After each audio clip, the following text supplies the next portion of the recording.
Hello and welcome to Ball on Politics. On this show we'll be looking at whether there is a housing crisis in Kent. As the Chancellor announces plans for a huge cash injection to boost the number of affordable homes, will it really do anything to help those currently priced out of the market to get a foot on the property ladder? And why, despite the demand, has the number of affordable homes slumped to its lowest level for 24 years? We'll also be discussing whether Council's housing targets for tens of thousands of new homes will put already creaking local services, such as schools and health, under pressure. And we'll also be reflecting on the election of a new leader for UKIP, at least for the next few weeks, and a shock by-election victory for the Liberal Democrats. With me on the sofa to discuss all this are the Faversham and Mid-Kent MP Helen Whately and Leo Whitlock, the editor of the Kentish Gazette. Thanks to both of them for joining us. But first, is the Garden of England at risk of being concreted over in the push for tens of thousands of new homes? Adam Devaney reports. This year, the Chancellor's autumn statement promised to build 40,000 affordable homes with £1.4 billion. But will this be enough to tackle Britain's growing housing epidemic? This year, only 32,110 affordable homes have been built, a steep drop of 52% from last year when 66,600 affordable homes were built. And yet the overall construction of housing has increased by 11% since last year. MHS Housing Association is Kent's largest independent landlord for social housing, who provide over 8,500 affordable homes. I spoke to Chief Executive Ashley Hook to find out more about the housing crisis in the South East. The overriding issue is there's simply not sufficient affordable housing produced for those that need it. We do have a housing crisis nationally and particularly in the South East where there's acute pressure. Prosperity of the UK and the economy depend on people having access to good, affordable, decent housing. So how much would it cost the first-time buyer to buy a house in Kent? It costs £320,000 for the average house in Kent. So therefore, under the Help to Buy scheme, which requires 5% deposit, that would cost £16,000. And then when you add the £6,000 stamp duty, that would come to £22,000. But for couples like Peter and Nicole, spending this much money, it just isn't on the cards. For the last 2 years, Peter has lived with Nicole and her family, saving up for their home on a budget of £120,000. Though they feel very lucky, there are challenges to the 6 of them living under one roof. It's very crammed here, like we never have our own space. And noisy. The Help to Buy scheme, simply because it's over a 4-year plan, I don't think we plan to be living with our parents. Moving out next year. Yeah, for 4 years, you know. We want to be moving out within a year or two, and unfortunately there's nothing to help with moving out quickly for young people. We was planning on moving out like last year, but... Exactly. We always go back, you build it up to a few grand and you go back to square one. It just takes forever. The population of the UK is on the increase, so one way or another, homes have to be found that aren't pricing out Britain's future families. Adam Devaney reporting for KMTV. Well, Helen, there's plenty of Peter and Nicoles out there. They're not the only ones. What advice would you give them? Well, you're right, they're not the only ones, and I quite often receive letters and emails from constituents who are similarly struggling to get on the housing ladder. My impression was that that couple are doing the right things. They're being very careful with their finances. They're saving up so that they will be able to buy something. You saw the price of an average property in Kent. They're never going to get there. I mean, it's really I'm very, very practically. Clearly, you start at the bottom and try and work your way up to being able to afford a family home. So I wouldn't say never, but the other side of the coin has to be all the work that the government's been doing, including the measures announced in the autumn statement, to try and increase the rate at which houses are built, and particularly affordable homes. Why has there been so few affordable homes built in the last 24 years? I mean, this year has seen a slump in the number of cheaper homes. Well, what we've seen over the last year is an increase overall in house building, but as you say, fewer affordable homes built compared to the year before. I can't tell you exactly the reasons for why that's happened, but what I do know is that the government's really committed to making sure that in the future we see an increase in that supply. Well, you say the government's committed and we've had the announcement, but in a way that's a tacit admission that what they've done previously hasn't worked. Well, you have to keep on trying to find a way, and there are many, many factors influencing development and what gets built. Do you think a 5% deposit is the right figure, around the right figure, or would you like to see it possibly a little smaller for? I think for the Nicoles and Peters. I mean, in that, I feel I'm going out of my area of expertise in what's the right level of setting a not deposit. Necessarily as an MP, then. What would be your feeling?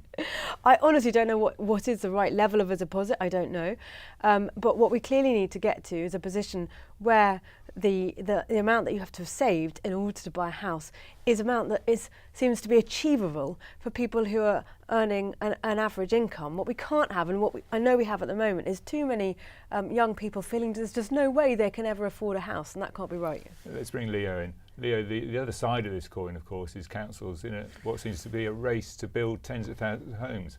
Do you sense that the balance is right? I think that the government are pushing local councils to build more homes, and that there's a real boiling point pressure pot building with developments in Helen's constituency in Faversham, where approval has just been given to hundreds of homes south of the A2, which was always this protected area of countryside, beautiful countryside. In Canterbury, there's massive plans for thousands of homes all around the edge of the city. But is this just an outbreak of mass NIMBYism then, when you get so much rejection, or is there genuine concerns there? I think it's a combination of the two. People want their family. I'm looking at my family and seeing how they're going to afford houses in 10, 20 years' time.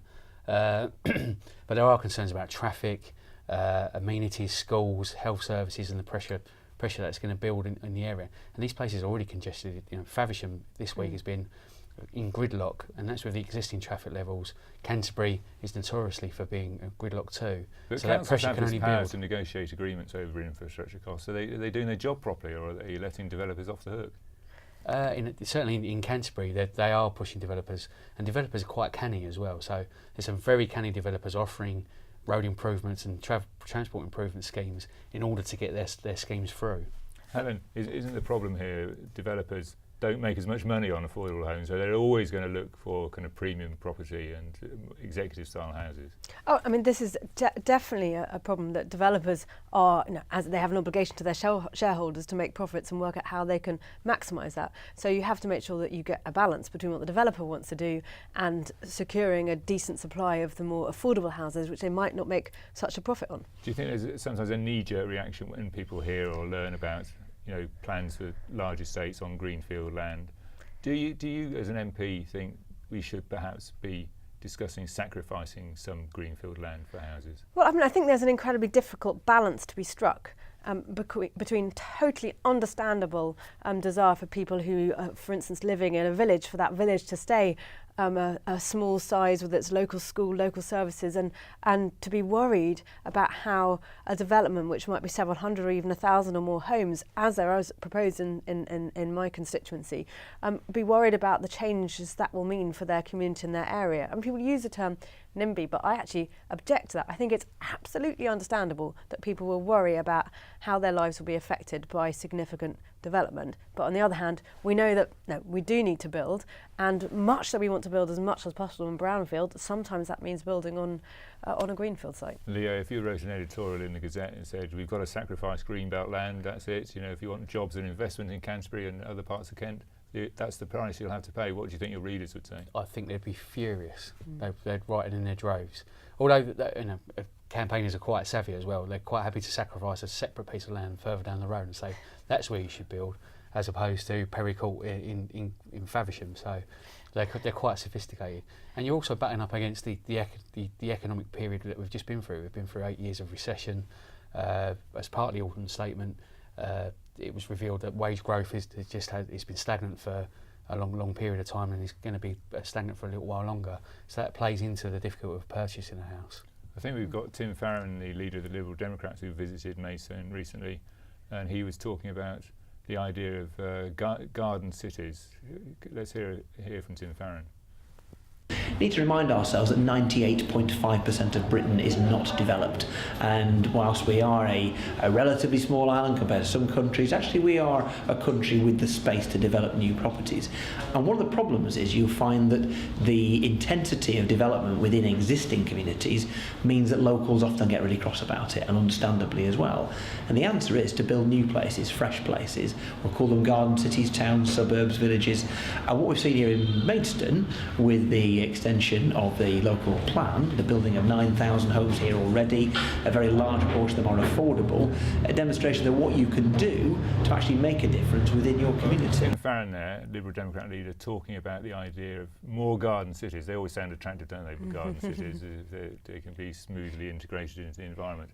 Is that a way forward? Well, yeah, if you put garden into the name of something, it definitely sounds It's like natural sounds yogurt, lovely. isn't it? Well, I mean, there's essentially the garden city plan for Ebbsfleet. So yes, that is part of it.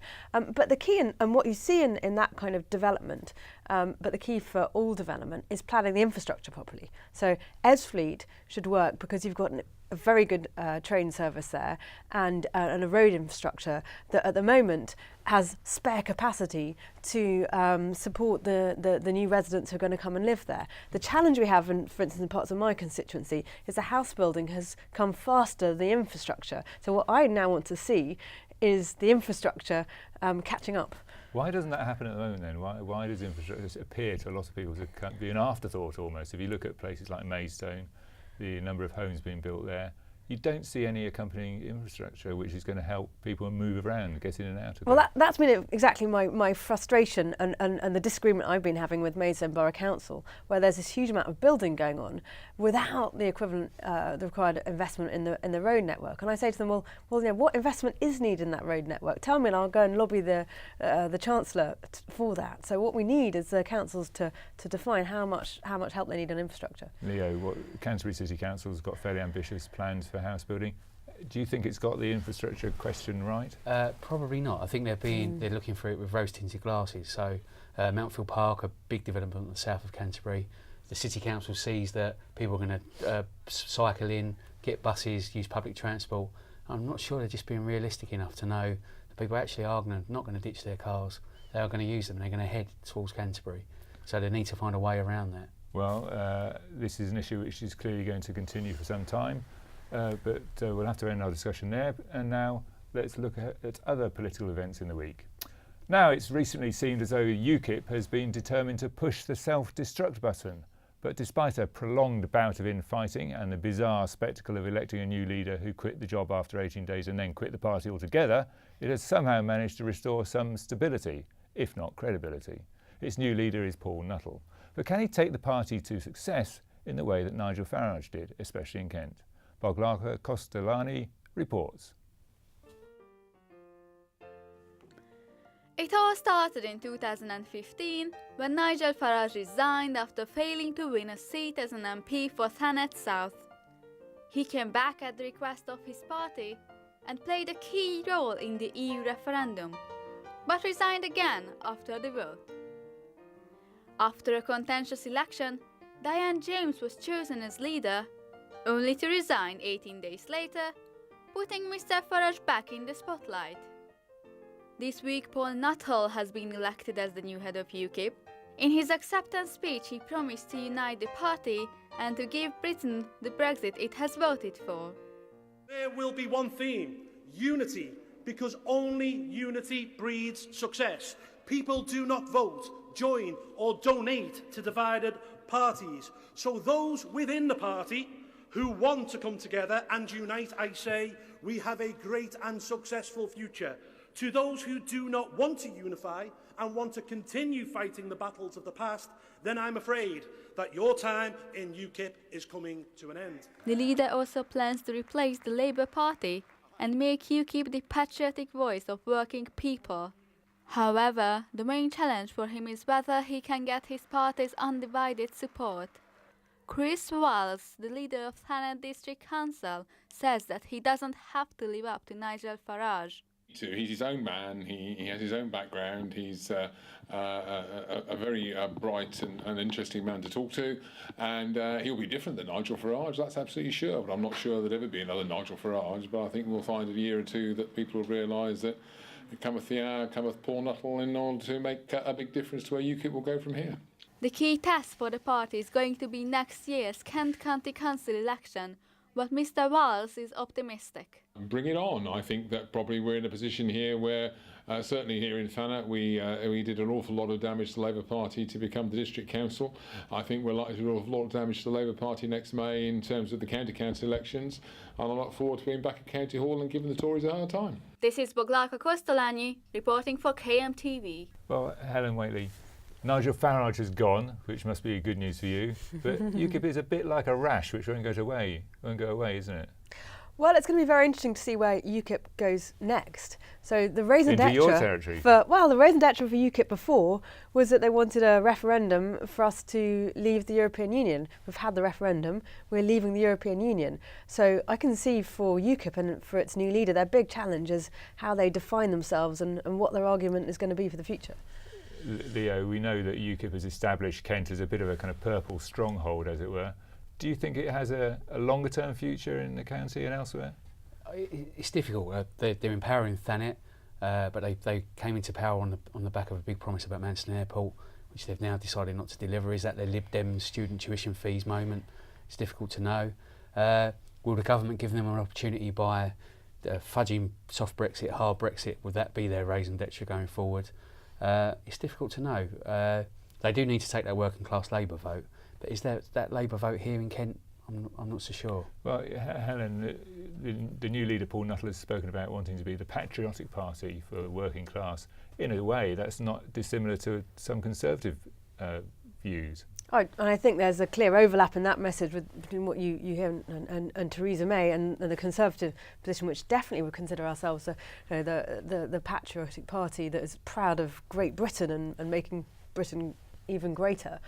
But I can understand that where UKIP may be looking for its opportunity is the voters that would have looked to Labour in the past, but now with Labour in such disarray and so out of touch, those voters are looking for who can represent their views effectively. I believe that the Conservatives can, but I can see that's where UKIP might look for their opportunity. Yeah, Leo, I mean, Labour regarded Kent under Tony Blair as a safe territory for it. It won 3 elections, 8 MPs each time under Tony Blair. It must be worried that UKIP is stealing its clothes and seeing disaffected former supporters drift over to UKIP. It feels like the centre ground has shifted again in a sort of Tony Blair, New Labour sort of away, slightly to the right, but it feels like the Conservative Party are taking that centre ground and making it their own at the moment. They're never far away from splits themselves over issues like soft Brexit and hard Brexit. And I've never known a party claim it's the unpatriotic party for the UK. Yes, it's a motherhood and apple pie. Yeah, exactly. The SNP, that was the cliche I was grabbing. But they want to split us up. Yeah, absolutely. But yeah, I think it's going to be difficult for Labour. And talking to people, I talk to a lot of people, and they're struggling to see where Labour are going at the moment as they move more to the left. And Theresa May seems to be determined to take that centre ground, doesn't she? She seems to... Well, she does, but as we saw in the by-election result yesterday, the Lib Dems haven't quite been killed off, and they're making a claim to stake their flag on the middle ground, the moderate opposition they're calling them. Is that a concern for the Conservatives, Helen Whately? I think you should take all your political opponents seriously, though I think the Lib Dems may do well in Richmond, in London, but that doesn't mean that what they're going to say is going to resonate across the country. And we heard very strongly in the referendum the strength of feeling about leaving the European Union. And so the Lib Dems call for a second referendum on that. I think that feels very out of touch. Out of touch. You yourself voted for the UK to remain as part of the EU, but there's an awful lot of people in your constituency and elsewhere in Kent where MPs' views were out of sync with their MPs. Yeah, this is true. I mean, so I know I took a view. I thought that Remain was a better bet because of the risk to the economy, but I can totally understand that I voted for a referendum. The referendum result was clear for leaving the European Union, and we should go ahead and do that. Do you think it's for the Commons to decide on Article 50 and triggering that? I think the Prime Minister wants to go ahead and trigger Article 50. We're going to hear the judgment of the judges on that in the next week or so.